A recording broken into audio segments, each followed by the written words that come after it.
свою грусть в распитии чая.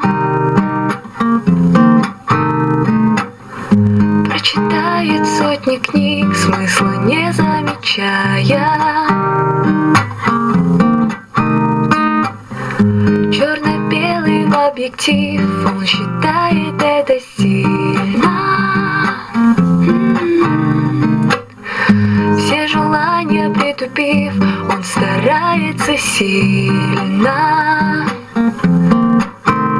забыть ее слова, понять, куда бежать, простить ее глаза за то, что снова невозможно спать, забыть ее слова, понять, куда бежать, простить ее глаза за то, что снова невозможно спать.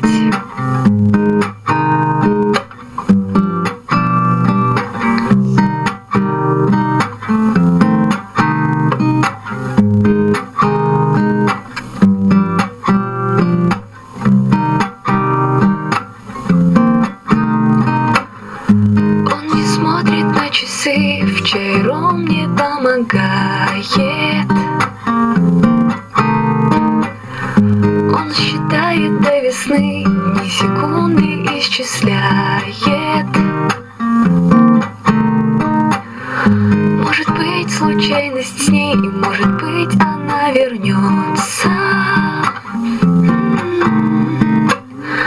Только пустота сильней изнутри сосудов бьется.